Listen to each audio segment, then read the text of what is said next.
Welcome to RBC's Markets in Motion podcast, recorded January 6th, 2025. I'm Lori Calvasina, head of U.S. Equity Strategy at RBC Capital Markets. Please listen to the end of this podcast for important disclaimers. As 2025 gets underway, 4 big things you need to know. First, modest downward revisions have returned to bottom-up consensus S&P 500 EPS forecasts.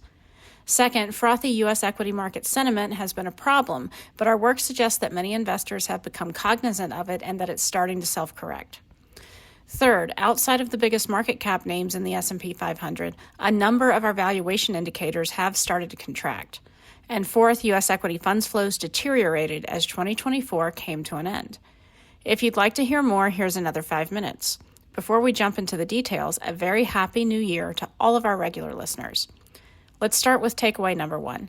Modest downward revisions have returned to bottom-up consensus S&P 500 EPS forecasts as the new year has gotten underway.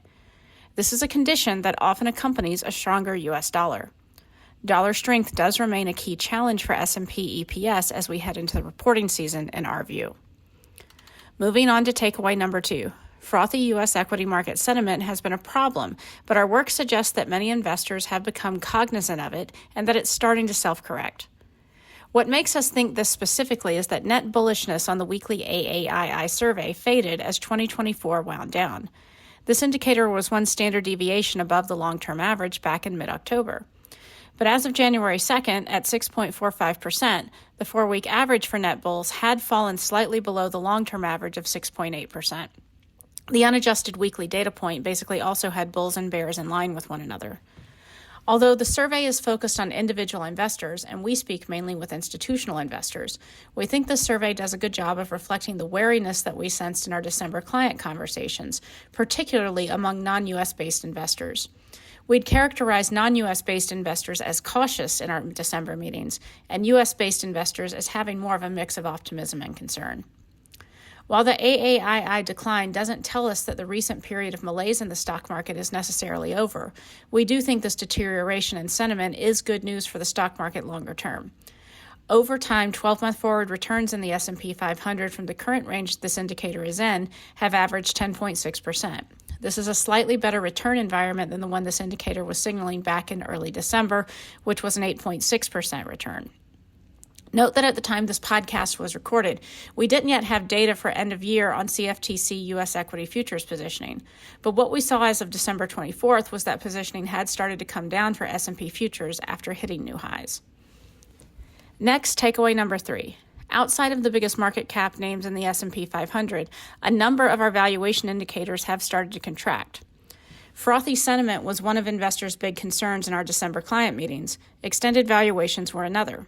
On the latter, we're starting to see some contraction in the equal-weighted median forward PE of the S&P 500, as well as the median forward PE of the S&P index x the top 10 names. We've also seen a clear retreat in the Russell 2000 market cap-weighted forward PE, which got close to its 2016-2018 highs in late 2024. We'll wrap up with takeaway number 4.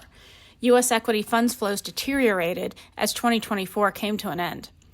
Inflows to both U.S. equity and bond funds faded as 2024 wound down, with both categories seeing some outflows in recent weeks.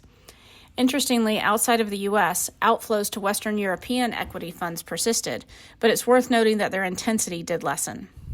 Within U.S. equities, December trends that jump out to us include volatility in U.S. growth and value flows, volatility in U.S. large-cap passive flows, improvement in U.S. large-cap active flows, and weakness in small-cap flows on both the active and passive side.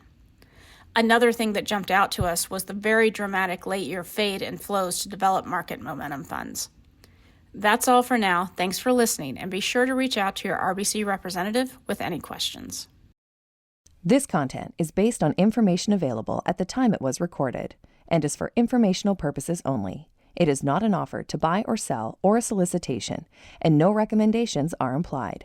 It is outside the scope of this communication to consider whether it is suitable for you and your financial objectives.